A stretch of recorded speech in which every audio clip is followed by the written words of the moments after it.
Selamat malam teman-teman semuanya. Perkenalkan nama saya Nikolas Andiko Nugroho. Eh, di sini saya akan menjelaskan mengenai modul 7 yaitu searching. Seperti biasa kita masuk dulu ke yang pertama yaitu bagian konsep. Jelaskan perbedaan algoritma sequential search baik yang unordered maupun yang ordered dan binary search. Jika diperlukan berikan contoh masing-masing algoritma dari uh, contoh masing-masing algoritma tersebut maksud saya. Langsung saja kita masuk ke pembahasan. Yang pertama, sequential search menggunakan unordered list. Dari namanya saja kita sudah mengetahui kalau unordered itu menggunakan list yang tidak terurut. Jadi list acak, sebuah list acak. Sebelum kita lebih jauh, kita bahas dulu sequential search. Algoritma sequential search merupakan salah satu algoritma searching yang bisa dikatakan paling kuno. Mengapa? Selain karena dia itu paling lambat, paling lama, dia ini si sequential search juga itu merupakan sequential search itu juga melakukan pencariannya. Jadi satu persatu data gitu. Permisalkan kita ingin mencari data 5 dari sebuah list 1 16 24 94 65 87. Maka si sequential search itu berarti dia harus melakukan pencarian dari data ke 1 ke 6. Ih, kok jadi gini? Dari dari indeks ke 0 yaitu 1, indeks ke 1 itu 6, indeks kedua yaitu 2, indeks ketiga yaitu 4 dan seterusnya hingga indeks ke sekian hingga data ketemunya 5. Seperti itu. Langsung saja kita masuk ke contoh codingannya. Di sini saya sudah mempunyai codingan sequential search ya, dimana nama fungsinya itu sequential search dengan parameternya list data yang akan kita cari datanya dan data yaitu data yang ingin dicari di dalam si listnya. Nah, yang pertama-tama itu kita contohnya kita ingin mencari data 5. Maka data 5 itu akan ditemukan berada di indeks ke-7. 0 1 2 3 4 5 6 7. Seperti itu. Lalu berikutnya bagaimana kalau kita mencari sebuah data yang tidak ada di dalam list tersebut. Misalkan kita ingin mencari data 3, maka returnnya adalah data tidak ditemukan. Seperti itu. Oke, langsung kita lanjut ke ordered list. Sequential search menggunakan ordered list. Dari namanya saja juga kita sudah mengetahui kalau ordered list itu menggunakan list yang terurut, baik ascending maupun descending. Di sini saya cuma mempunyai contoh yang ascending saja. Jadi ya, sebelum masuk ke contoh kita bahas dulu sebentar. Bedanya lalu ketika data yang dicari nih, mohon maaf maksud saya itu ordered list itu sebenarnya adalah salah satu bisa dikatakan update ya dari unordered list karena ordered list ini dapat memangkas waktu dari si sequential search. Namun tetap saja ini sequential search itu jauh lebih lama dibanding algoritma-algoritma yang lain. Oops. Sorry kepencet. Tapi dia itu mampu memangkas waktunya karena kan ini kan listnya sudah terurut nih ya. Listnya sudah terurut. Jadi permisalkan kita ingin mencari data 5 dan data indeks kesekian itu sudah lebih dari 5, maka pencariannya dihentikan sampai di indeks tersebut. Daripada basa-basi, langsung saja kita masuk ke contohnya ya. Jadi di sini saya mempunyai sebuah fungsi ordered sequential search dengan parameternya masih sama, yaitu list data yang ingin dicari. list datanya dari data yang ingin dicari dan data yang ingin dicari di list tersebut. Bla bla bla bla bla bla. Oke. Langsung saja kita ini searching.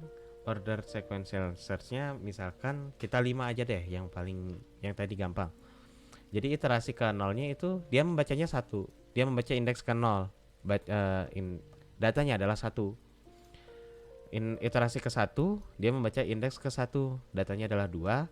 Iterasi kedua dia membaca indeks kedua, datanya adalah 4. Begitu seterusnya hingga iterasi keempat, data indeks yang berada di indeks keempat. Nah, indeks keempat ini kan isinya 5 nih ya.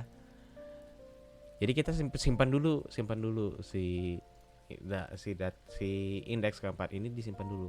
Nah, lalu berikutnya iterasi kelima kan dia membaca indeks kelima nih. Ternyata indeks kelima itu sudah datanya itu sudah lebih dari 5, yaitu 6. Otomatis data pada indeks kelima sudah lebih besar dari 5, maka pencariannya selesai. Maka langsung saja kita masuk ke returnnya, data 5 berada pada indeks keempat. Bagaimana kalau kita mencari 6 gitu ya. Nah, sama seperti tadi, cuman bedanya ini iterasi kelima itu kan dia baca indeks kelima nih. Baca indeks kelima, dan iterasi keenamnya juga baca indeks keenam. Nah, iterasi ketujuh itu kan iterasi ketujuh itu kan indeksnya 7. Datanya adalah 7, itu sudah lebih besar daripada 6. Otomatis pencariannya dihentikan. Pencariannya selesai. Seperti itu.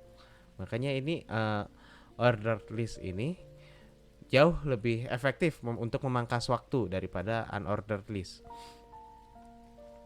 Tapi kekurangannya ya itu, sebelum masuk ke fungsi ordered list dia harus terurut dulu gitu, harus terurut dulu terlebih dahulu si data list tersebut. Oke, itu sequential search ya. Dari tadi kita bahas itu sequential search. Lalu berikutnya adalah binary search. Algoritma searching yang berikutnya yaitu binary search. Satu hal yang wajib diperhatikan dari binary search itu yaitu harus ordered list ya. Harus ordered list. Kalau bukan ordered list atau datanya tidak terurut, maka binary search ini bisa dikatakan gagal.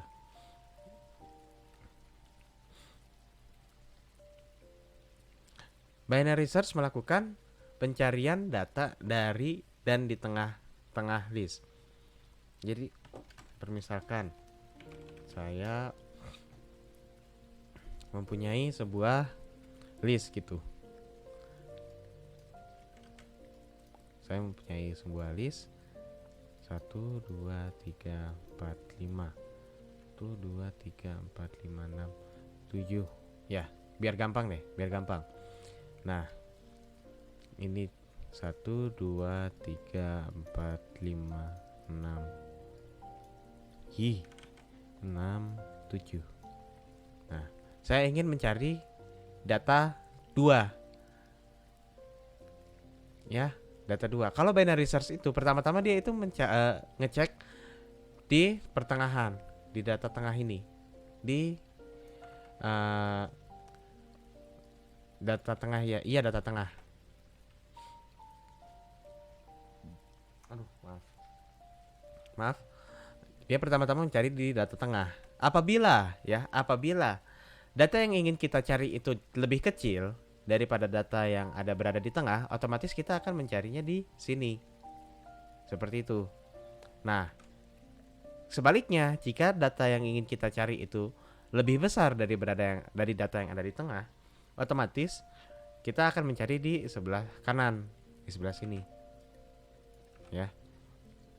Tadi kan kita ingin mencari 2. Maka kita masuklah ke sini. Kita masuk ke data yang ada di kiri sebelumnya 4. Nah, langsung kita cek nih midpointnya. Midpoint itu kan data di tengah ya maksudnya. Data di tengahnya dari ini kan adalah 2. Tadi kita ingin mencari 2 kan. Maka ini udah langsung ketemu. Seperti itu.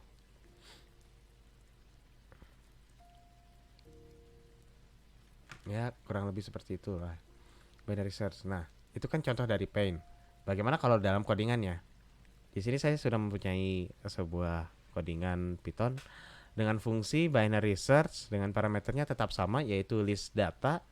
Jadi si listnya tersebut dan data yang ingin dicari dicari dari si list tersebut. Nah ya, gini deh, kita menggunakan list yang sama aja seperti di atas. 1 2 4 4 5 6 6 7 8 9.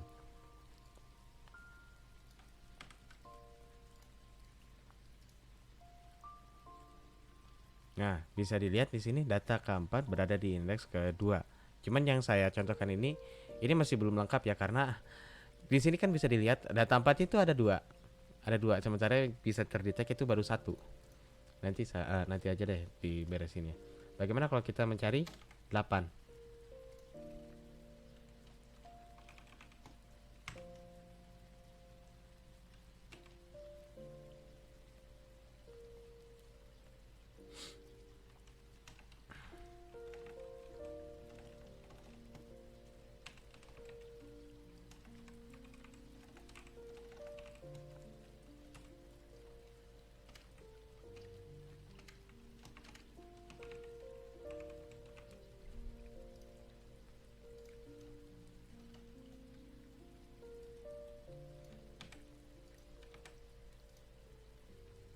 Ups.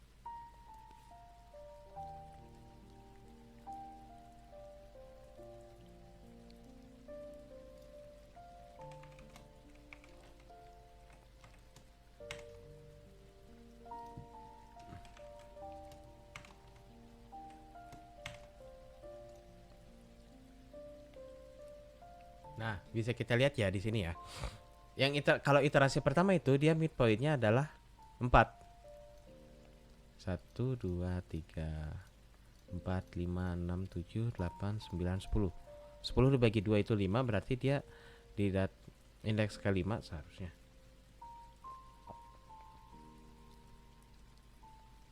1 2 3 4. 1 2 3 4.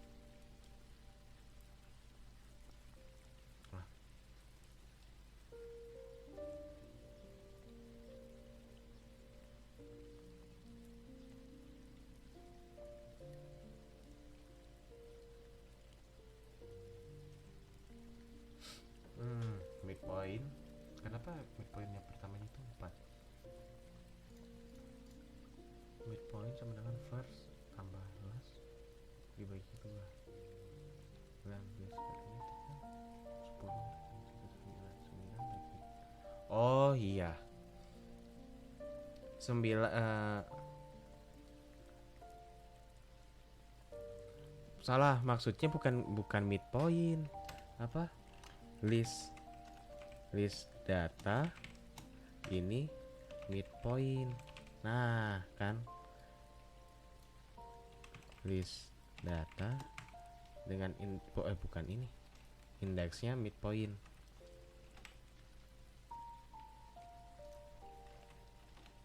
Dengan indeks midpoint. Coba kita cek. Harusnya benar.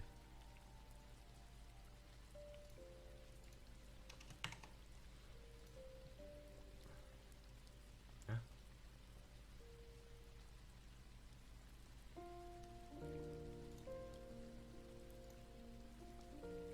Kenapa ini yang salahnya di mana?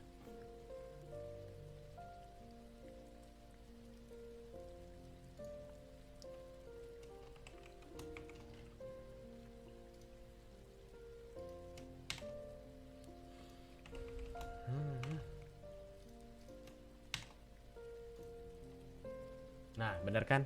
Maka ini deh. Mohon maaf ya, tadi ada debugging kode sedikit. Jadi kita tadi menggunakan list yang sama seperti ini nih. List yang ini. Kita mencari dari data tengahnya itu 5. Nah, data tengahnya kan 5. Midpointnya 5. Maka dia akan mencari ke sebelah kanan. Lihat ke sebelah kanan. Lalu berikutnya, dari sebelah kanan itu midpointnya 7. Midpointnya 7. Dicek nih. karena si 8 ini masih lebih besar daripada 7, maka dicek dari 7, 8, 9 ya, seperti itu. Nah, berikutnya karena setelah itu si 8 itu berada di pas nih di tengah. Jadi dia langsung diambil. 8 berada di indeks ke 8 seperti itu. Ya. Ya kurang lebih seperti itu saja yang bisa saya jelaskan. Mohon maaf apabila banyak sekali kesalahan dan terima kasih.